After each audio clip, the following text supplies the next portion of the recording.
তিনি বলতে পারতেন আল ইনসান লাফি খুসর, তিনি ইন্নাল ইনসান বলেছেন নিশ্চয়ই মানুষরা ক্ষতিগ্রস্তের ভিতরে নিমজ্জিত।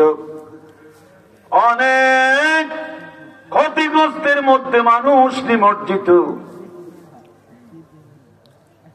কারণ হলো শয়তান একজন আছে, শয়তানকে আল্লাহ বলেছেন উসজুদু লি আদম, আদমের জন্য সেজদা নিবেদিত হয়ে যাও। প্রত্যেকে আমার কথা সিরিয়াসলি মনোযোগ দিতে হবে। হুজুর আপনি একটু আমার দিকে ফিরে বসেন, আপনার চেহারাটা যাতে আমি দেখতে পাই। আর দিকে হিরিয়ে বইয়েন, আনলে মোবাইলে গিয়ে এন দিকে রান, মোবাইলে গেন দিরান আর দিকেও মোবাইল আন্নার ঠেঙের তলে উঠে গেছে। হুজুর আন্নার বোধ কাছে আইয়েন, ইও আন্না এত দূরে গেছেন দিলে ও আনলে নেই, আমরা জানো না কেন।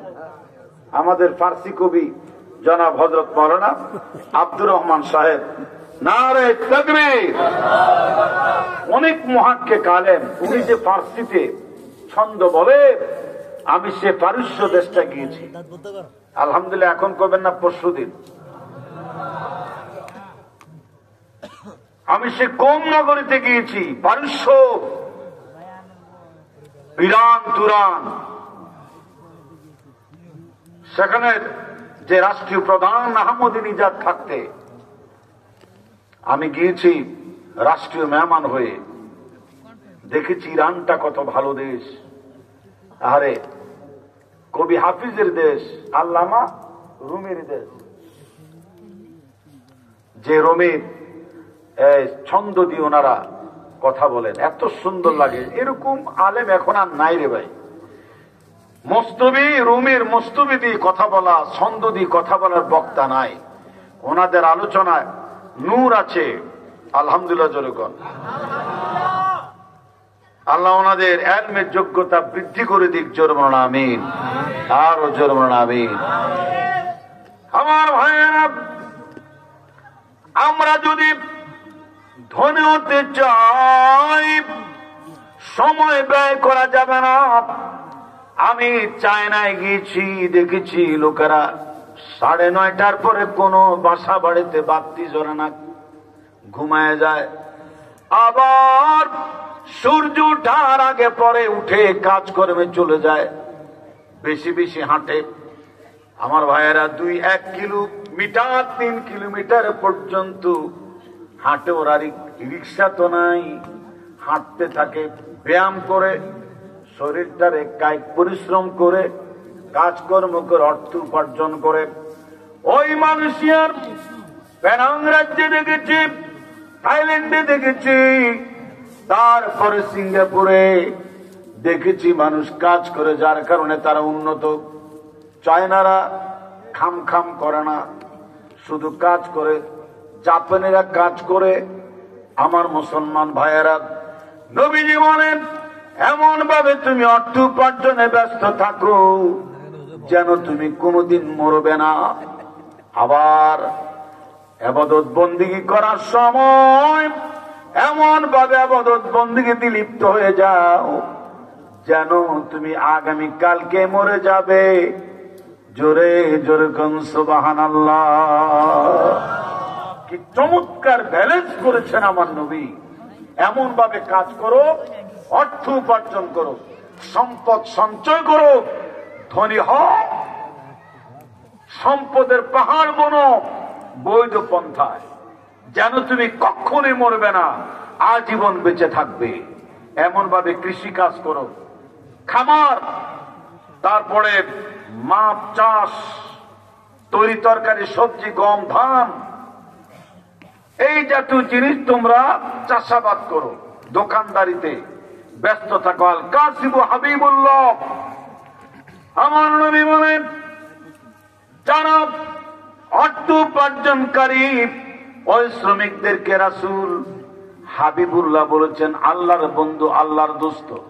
ও কৃষক, শ্রমিক, আপমর মেহনতি মানুষ, সকল শ্রেণী পেশার মানুষ মন খারাপ করবেন না। কামার, কুমার, জেলে, তাঁতি, এমনকি নরসুন্দরের কাজও যারা করেন, ওই মানুষগুলি স্ত্রী, পুত্র, পরিবার, পরিজন পরিচালনা করার জন্য যতক্ষণ পর্যন্ত কাজকর্ম, অর্থ উপার্জনের সময় ব্যয় করবে, ততক্ষণ পর্যন্ত আমার আল্লাহ সুবহানাহু ওয়া তাআলা তাদের আমল নামার ভিতরে জিহাদ করার সওয়াব দান করে দিবেন। একদম মনের আনন্দে বলা লাগে যে সুবহানাল্লাহ। এসব গণমুখী ওয়াজ পাইবেন না আপনারা। সারা জীবন পর্দায় থাকো, নামাজ পড়ো, এই মাদ্রাসায় পড়াও, এই কিন্তু গণমুখী উন্নয়নমূলক স্বনির্ভরতা অর্জন করার জন্য এই ওয়াজগুলি বিরল। নবী রাসূলগণ কাজ করে খেয়েছেন। হযরত দাউদ আলাইহিস সালামের নাম শুনছেন না? এই যে আপনারা যে আমার কথার জবাব দেন, এটা আমি খুশি। বুঝা যায় যে আমার কথাগুলি আপনারা 100 বুঝতেছেন। নবী রাসূলদের কামায় রোজগার হারাম না হালাল? হালাল না হারাম? ছোট ভাই, তুই যদি আড়ালে বলতে চাই তোরে কেন সামু কস না? এ হক্কা নয়, ইন্ডিয়া তোদের সম্মান আছে আমার কাছে, আলহামদুলিল্লাহ। আমার এজাজত পারমিশন ছাড়া লম্পা মিয়া আমার দিকে টাকা দেবে, কেউ কথা কবি না, কথাগুলো অসুবিধা আছে। পয়েন্ট ভিত্তিক আলোচনা তো ছন্দ পতন হয়ে যাবে, কানে কানে ইশারা সেরে নিবা। জি, কি যেন কথিছিলাম আল্লাহ জানে। নবীদের আয় রোজগার হালাম না হারাম? কুরআনুল কারীমের ভিতরে আমার মাবুদ বলে দিয়েছি, ইয়া আইয়ুহান নাস কুলু মিম্মা ফিল আরদি হালালান তাইয়্যিবা ওয়া লা তাত্তাবিউ খুতুওয়াতিশ শাইতান ইন্নাহু লাকুম আদুউম মুবিন। ইন্নামা ইয়া'মুরুকুম বিস-সুই ওয়াল ফাহশাই ওয়া আন তাকুলু আলাল্লাহ وأن تقولوا على الله ما لا تعلمون।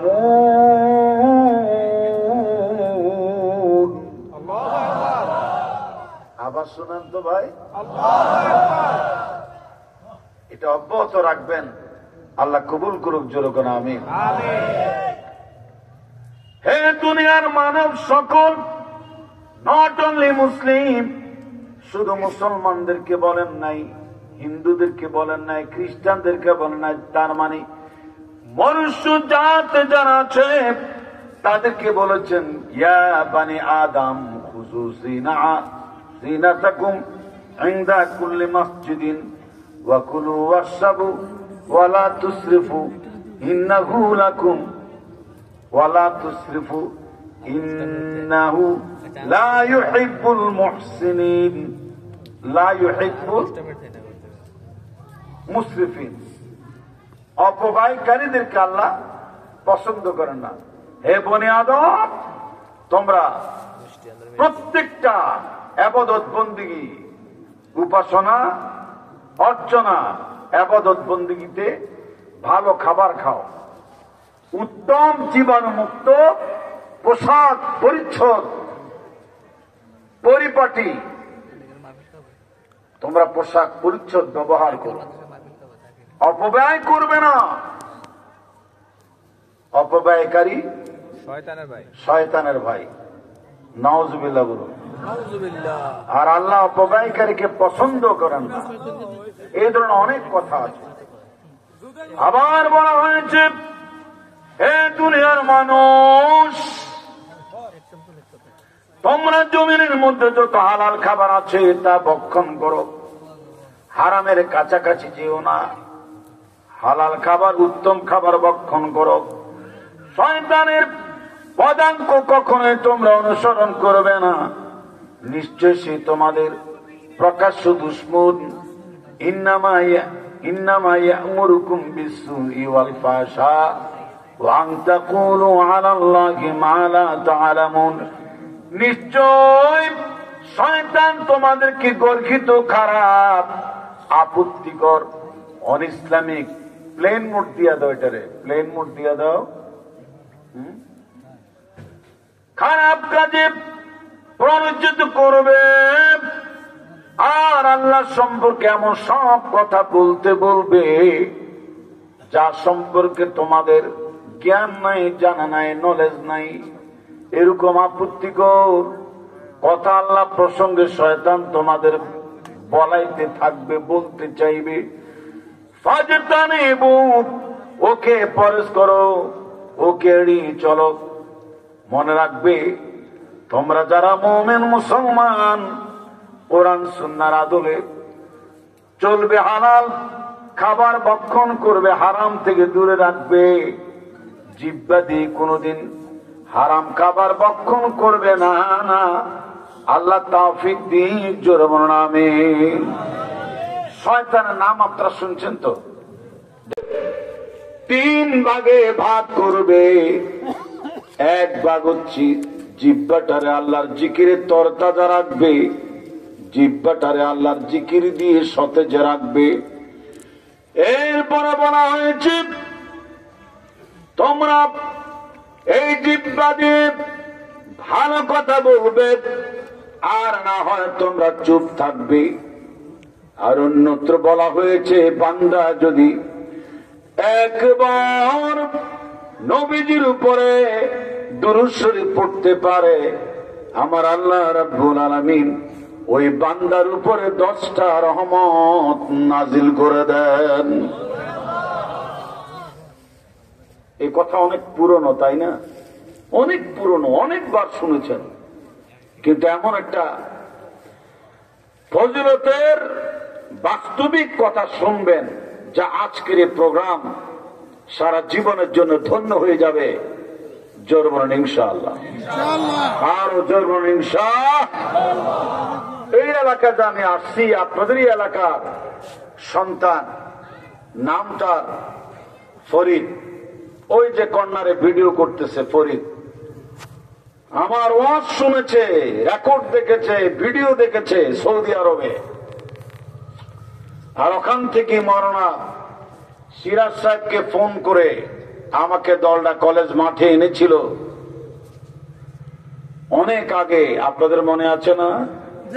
নাই মনে না? আছে। প্রাণ খুলে কথা বলতে চেয়েছিলাম, তারপরও বিভিন্ন বাধা বিপত্তির মধ্য দিয়ে আমাদের কণ্ঠ রোধ হয় নাই। কোরআন হাদিসের আলোচনা চালিয়ে গিয়েছি, তারপরও সেদিন আপনারা আলোচনা শুনে পোষায় নাই। আবারও আপনাদের সুনাম ধন্য ব্যক্তিত্ব জনাব আলহাজ হযরত মাওলানা কি নাম শাহজাহান সিরাজ সাহেব আমাকে ফোন দিয়েছে। আরে বনি আদম সৌদি আরব থেকে কাতার, কুয়েত, দুবাই, আরো বিশ্বটা তারে চিনে। নাম তার ফরিদ। আলহামদুলিল্লাহ জোরেগণ। দুইজনকে একটা সালাম দেন আপনারা। আসসালামু আলাইকুম। হ্যাঁ, আমি এসেছি আপনাদের মাঝে আলোচনা করার জন্য। যে কথাগুলো এই মুহূর্ত থেকে আমি আপনাদের সামনে বলছি, এই কথাগুলো মা এবং বাবা, ভাই এবং বোন, কাস্টমার, দোকানদার সকলের জন্য প্রযোজ্য। যেরকম ইনশাআল্লাহ। আমি শুধু আপনাদের ভালোবাসার টানে এটা জিজ্ঞেস করতে চাই, আমাকে আপনারা অনেক বছর পর পাওয়ার সুবাদে খুশি না বেজার? আমি শুধু 3 সেকেন্ড সময় দেব। কয় সেকেন্ড? ঠিক। আরেকবার কাছে আসুন। লোকজন যেইভাবে বাড়ি ঘর ছেড়ে ময়দানের দিকে ছুটে আসছে, আমাদের আরো জায়গা লাগতে পারে, মানে একটা লোক বসতে পারে, সেই জায়গাটা ফিল আপ করে ফেলেন এক্ষুনি। Look at me kindly, don't look.